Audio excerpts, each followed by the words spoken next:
I just want to make an on-air apology. During the course of recording this episode, I shouted unreasonably at Penny Haslam. Your wife? And it's created a bit of an atmosphere during the recording session. I'm very sorry. Is that okay? Can we move on now, Penny? Yes, I suppose so.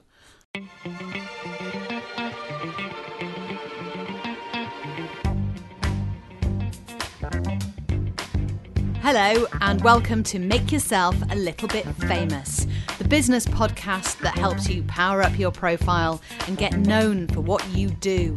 If you're looking to get noticed but shy away from the spotlight, well, this is for you. I'm here to talk about making yourself a little bit famous. Maybe you see others getting attention for their careers and businesses and wish it was you.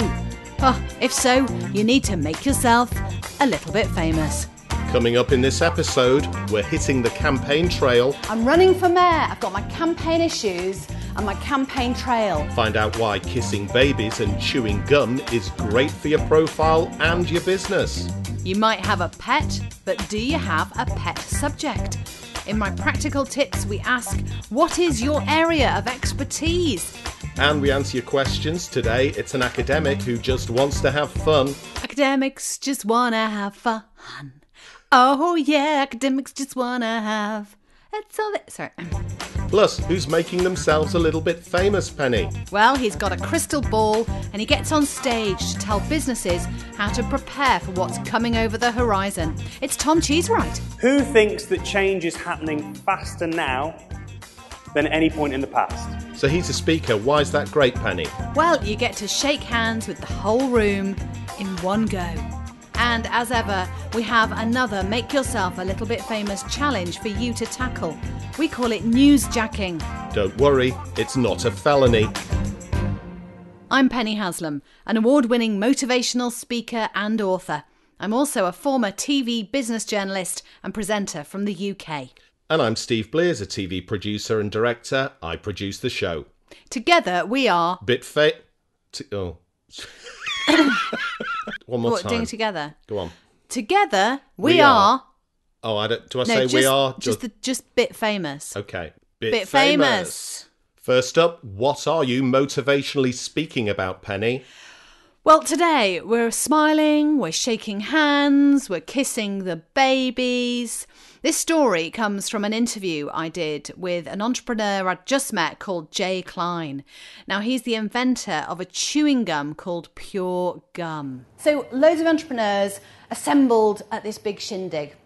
And my job is to interview all of them and find out about their successes and their failures and what they do. And it's really interesting. And one of my interviewees was the inventor of this chewing gum, Jay Klein. And I sit there and we're in tub chairs, because it's always tub chairs, isn't it? And I'm looking at him and I know that he's invented a chewing gum.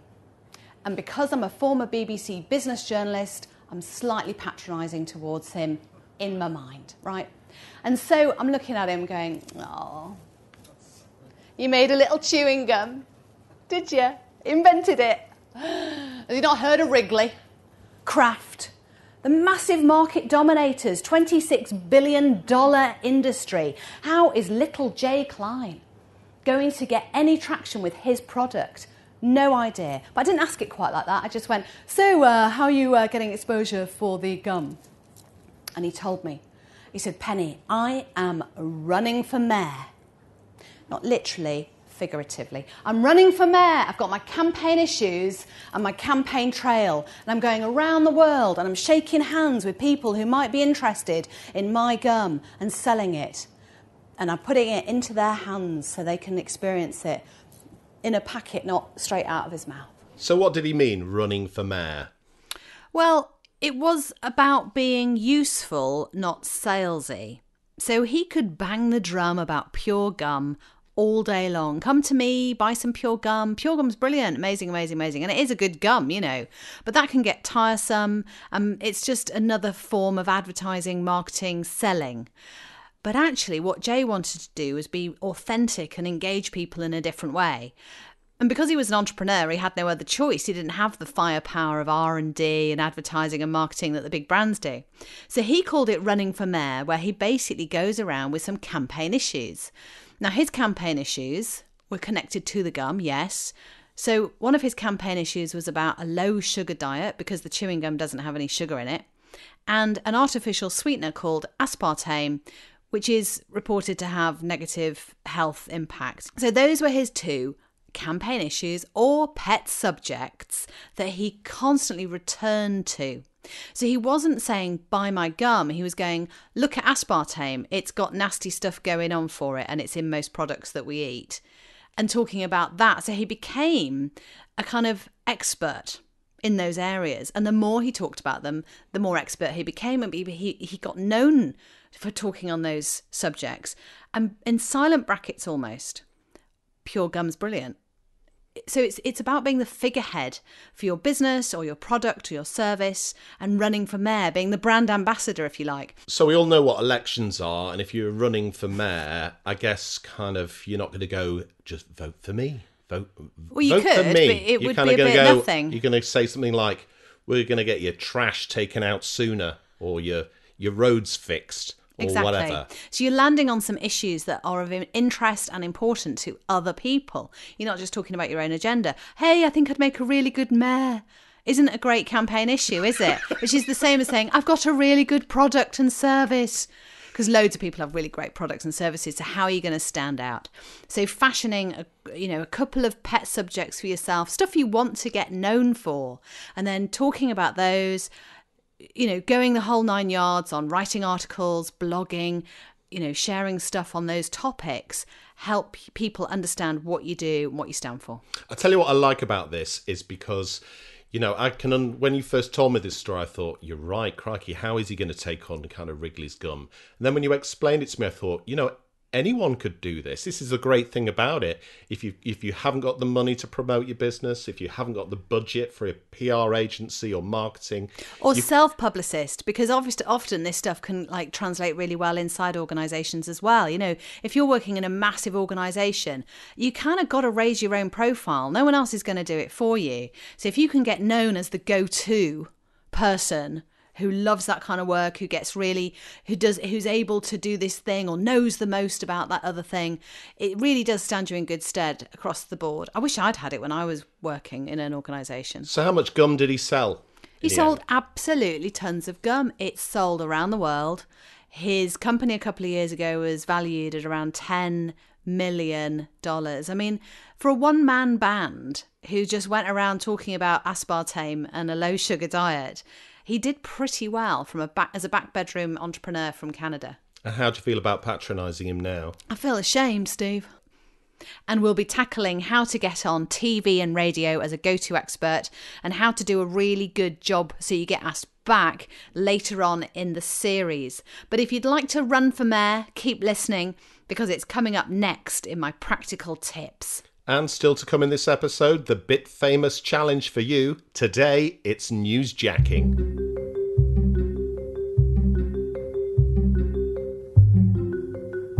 Hey Steve, I've just been on LinkedIn. There's loads of people posting videos, sharing their expertise and getting loads of likes and shares. I wish I could do that, but I just don't have the confidence to film myself. I don't know how.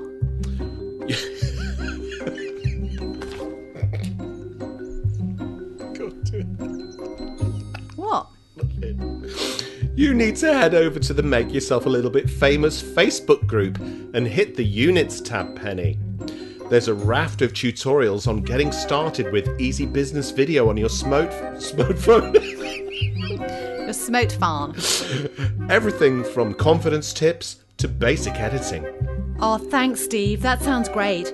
I'll try one and post it in the supportive group of like-minded people just trying to get out there. You're listening to Make Yourself a Little Bit Famous, the business podcast that helps power up your profile and get known for what you do. Well, it's time to stop talking about it and start doing it. Today's tip, find your campaign issues. Now, we've just been hearing about the pure gum inventor who had aspartame and a low-sugar diet as his pet subjects or campaign issues.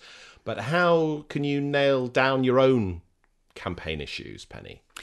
Well, it depends what you like doing, really. Do you like a mind map, Steve? I do like a mind map. Yeah, or just a kind of brain dump. I like a piece of paper and a pen myself, that sort of thing. So I would suggest you go about this by sticking your large topic in the middle of a piece of paper. Your big heading. So say you are someone who works in IT. Right. Information technology, yeah? Yeah. You might put that as your pet subject. But it's or accounting. Yeah, anything, whatever you do, or a teacher, or legal, or run a business. Yeah, whatever the main headline is. Right. So I've got my piece of paper. I'm going to write that in the middle with a circle round it. What, teacher? Well, just for the sake of practice. Go on then. Okay, and off that you're going to put down all of the other topics that are associated with that area. Okay. So, say for example, you are an IT person. You probably know about infrastructure and systems, yeah? Okay. Yeah. You probably know about things like cyber attacks, safety, security. You might also, if you run a business, know about hiring apprentices or junior members of staff. You might also consider diversity and inclusion because IT, technology, STEM sector stuff is traditionally very male-dominated. So you might know about that. You'd also know about employment practices. You'd know about running a business. You'd know about running a business, yes. You'd also have customers who perhaps have growth plans or are scaling back on stuff, depending on the economic climate. So you might be a good barometer of the economic business climate, for example, and be able to comment on that. So out of all of those areas, what grabs you? What do you love talking about? What really stimulates you? And pick 2 or 3 and stick to them. Now, one of the things that people often say to us is, I was watching the news the other day, or I was reading an article and someone was quoted and I thought, they don't know what they're talking about. I could have written that, or I could have said that on TV. That expert on telly doesn't know what they're talking about. Are we saying that could be you? Well, it's a way, isn't it, of attaching yourself to topics. And then when you do that, you begin to raise your profile because you're talking about your topics a lot more than if you were just talking about, lots of different things loosely connected with what you do or what you stand for. And so it's about being really, really focused on those topic areas so you become known as a go-to expert in those areas. So yeah, if you see someone on TV or hear them on the radio and they're talking about diversity and inclusion, for example, yet you run a business where that's the heart and soul of what you do, you probably make a really good case study or interviewee as a practical example of how it works. You might have more to say about it. You might be better at it. So there's always room for more voices and more expertise to be shown across the board. So Jay Klein of Pure Gum, he had 2. He had low sugar diet and aspartame. Well, low sugar also has other things attached to it, like diabetes, obesity, health issues, better living, more energy with less sugar in your diet, that sort of thing. In fact, you should have less sugar in your diet, shouldn't you, Steve? Yes. But how many of these sort of pet subject stroke campaign issues should you have? Should you just stick with the ones that you really like, or should you go for the ones that you think are going to get the most traction? Do you know what? If you're going to go mass appeal, you probably want to go for the things that are really interesting to a broad spectrum of people. There's nothing to say that you shouldn't focus on one niche area and become really expert in that. And in fact, you call it inch wide, mile deep expertise. It's fantastic. And you will find people there, but you might not find yourself on TV and radio talking about it. But you'll find other ways of connecting and attracting attention for what you do. So Jay frequently appeared on TV and radio. You don't need to do that with your campaign issues, do you? You can kind of start smaller. Yeah, well, it's about finding your own campaign trail, isn't it? So take your campaign issues and take them to the people who matter to you. So if you do run a business, then take it to your customers. Where do they hang out? Which social media platforms? What do they listen to? Go and turn up there. And we've got some tips on where to start coming up in this episode.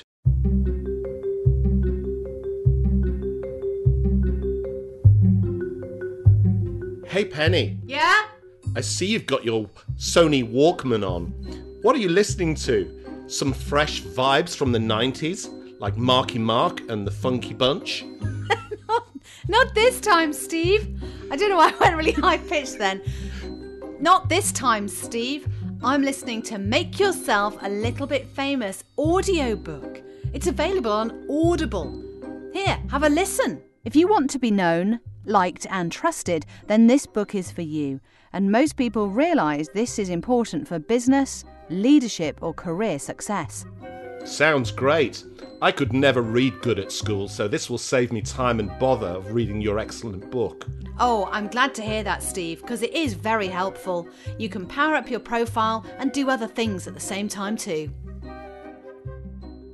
Okay, who's making themselves a little bit famous? Well, today it's Tom Cheesewright. He's an applied futurist. What's an applied futurist? Well, he speaks to businesses around the world about what's coming at them over the horizon, but more importantly, how they can adapt and deal with what's coming over the horizon. How to be future ready. This is the challenge. This is the challenge for futurists. Let me ask you a question to start with. Who thinks that change is happening faster now than any point in the past? So that was Tom Cheesewright speaking at a business event, and I got to know Tom when I helped him with his talk. He went from being a really good speaker to being a great speaker, and now he speaks internationally. He helps businesses understand how they can deal with the future, basically. So speaking, why do we recommend it? Well, for me, it's a no-brainer. It's something that you should get into if you want to raise your profile. And it's time efficient. That's why I like it. You get to shake hands with the whole room in one go, rather than schlepping around networking events, shaking hands with a few people here and there and hopefully getting to know them.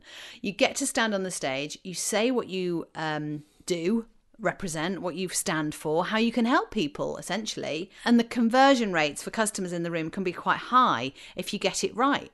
So I guess there's lots of opportunities to speak. It might just actually be in the office. It might be at work. It could be at a breakfast meeting. It could be at a small networking thing. So kind of start small. I know that when not start small, because that's not starting small for some people. Okay. It might be starting smaller in terms of audience size, or, you know, the amount of marketing that goes around it, or the glitzy nature. But actually, it's just whatever you do, just start speaking. Write a list of all the places you could speak, either internally if you work for a large organisation, so at meetings, at networks, and then think about the external events you can speak at, like networking or an association you might belong to. If you're a business leader or organisation looking to create the perfect keynote, drop us an email. Hello? You know, Lionel Richie. Are we not doing that? Yeah, do it, but just do the whole email address. Don't do half the email address. People will be going, hello, Lionel Richie. Oh, yeah, okay. Hello at bitfamous.co.uk. So maybe you'd like to deliver a good talk or keynote speech. If so, pop over to makeyourselfalittlebitfamous.com and hit the resources tab, where you'll find a free presentation planner to help you structure your talk so people actually listen. And there's the preparation tool called FACE, F-A-C-E, as we discussed in episode 1, that'll help you to be clear, concise, and compelling in your communication. All the C's. Now, this is the bit where we answer your questions about getting out there. Today's question came from our Facebook Live from a cognitive neuroscientist. Linda Shaw, or should I Linda. say Dr. Linda Shaw? Dr. Shaw to you, Steve. Says PhD. Do you know Linda? I do. She's currently running her 4th business. I'm assuming because they've all been hugely successful. I think that is the case, actually. She's a speaker. She's a amazing. consultant. She's a mentor. On LinkedIn, because I kind of stalked her on there, it says she's a specialist in the science of embracing change. Now, her problem, Penny, people misunderstand who I am. I'm more about fun than academia. I can vouch for that. Now, I noticed that Linda. she's already doing the bit famous thing where she's kind of writing about her subject area. I've seen LinkedIn posts and blogs and stuff she's doing. Great. Sounds like she's having a bit of an identity crisis to me, Penelope. What do you think? Right, okay. I think this might be, I don't know. I think you're fun, Linda. You see, I'm not misunderstanding that. I wonder how that does come across actually to other people. And so maybe the issue is more to not second guess what people are thinking about you, but to actually find out. So maybe ask 10 people, clients, friendly clients who you know you can have a good relationship with. You can ask them a sort of exposing question like this. So what do you think? How do you think I present on social media? Do I come across all serious, or are you seeing that there is an element of fun in what I do? So that would be a good thing to find out about, do a bit of research. I know that you're used to doing that sort of thing. And then the other thing is to maybe attach yourself to news articles, news items that are a little bit left field. So the science of embracing change. Maybe something like seasonal change when birds migrate. Let's have a bit of a laugh about that. But all these birds, a picture of a bird migration issue. Oh, they're all clearing off. It's change for them. But what about change for humans? And in your writing, you can be perhaps funnier and say more about less. Don't go into so much detail, but maybe just have a bit of a cheeky laugh with it. I don't know. I'm not sure that's going to help you too much instantly. I'm just worried that you think that people think you're boring, and I don't think they do. Do you know what? Number one, I hate change, so we should get together. Oh my God! I'm even like, shall we go? Shall we take the dog to those woods we've not been to yet? I hate Steve's change. like, no, God, we'll just go to the same woods. But also, if she spent a lot of time working in academia, we know, and you've had some clients with a sort of academic background, and I don't know what it's about people in academia is they're so worried about being judged by their academic do get judged. peers. I don't want to offend academics, but most of them are weird. I also wonder, Steve, if here what we're seeing is Linda maybe hesitating in revealing the real Linda, which is fun and buoyant and energised, because of that. Oh, I might get judged by the world of academia. And do you know what? All I can say really on that is... If you've got a fame query, why not send us a question to hello@bitfamous.co.uk. Hello. Or join the Make Yourself a Little Bit Famous Facebook group and post it there. It's time for the Make Yourself a Little Bit Famous challenge. And this time we are dealing with newsjacking. Which is not a criminal offence. What is it, Steve? Basically, it's keeping your eyes peeled for your pet subjects and campaign issues in the media. But what can people do with them, Penny? So there are 3 steps to this, really. First of all, establish your pet subjects or campaign issues, the stuff you want to get known for. And then make your life easy. Don't become like somebody who has to go, oh, right, I have to have a new thought or a new idea. It's going to take me ages. Because I see that being a real barrier to people doing anything with their stuff and not getting out there. So we say newsjacking. So that's step 2, is to just really pay attention to the news or the latest trends or issues, either coming up in your industry or sector, or just in general news terms that you might be able to talk about. So if, say, for example, you're a leadership coach, right? And so you deal with leadership, you talk about that, but how could you jump on something in the news? Well, all the time, prime ministers are reshuffling their cabinets or lining up new people to be on boards, that sort of thing. Presidents are firing people. Exactly. So you might want to do something on like making your top team the best it can be, as a kind of article that you would jump on and comment on. So you look current, basically. So you find something topical in the news, and we're not suggesting you just rewrite that article, but you use it as a kind of idea to hang your ideas on. Well, in journalism, we used to call it a peg or a hook, didn't we? Mm-hmm. Like, why would you be talking about this today or this week? Well, because something has happened in the news that makes you want to do that. So you can showcase your expertise, your pet subjects, your areas of knowledge through the news. So you make the news work for you. You comment on it, you're not part of it necessarily. And then third step, well, think about where your campaign trail is, and part of that will be on social media, I would have thought. So do your customers or clients or colleagues hang out on WhatsApp or Facebook or Twitter or LinkedIn, or where are they?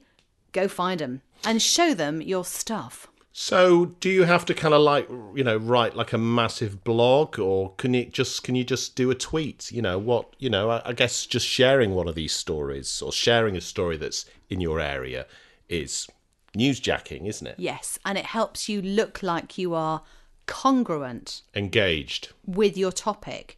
So you're always doing the same sort of stuff all of the time. So you get known for that same sort of stuff. So having a presence online, when you get Googled, you show up as somebody who is associated with these topics. So yeah, you could write a really long article or a blog post, or you could just comment on the news or just share it. It doesn't matter. What have you got time for, and get on with it. But don't not do it. And if you're trying a bit of news jacking, why don't you tweet us about it? I'm at Steve Blears on Twitter. I'm at Penny Haslam, and use the hashtag #BitFamous. So that's it for this episode. Don't forget to subscribe and share it with your friends. To get involved, check out makeyourselfalittlebitfamous.com or join our Facebook group. Our email again is hello@bitfamous.co.uk. I'm Penny Haslam. I'm Steve Blears. Thanks for listening.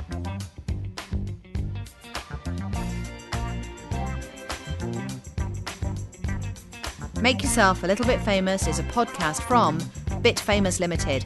It's produced and edited by Steve Blears, and music is licensed through Audio Network.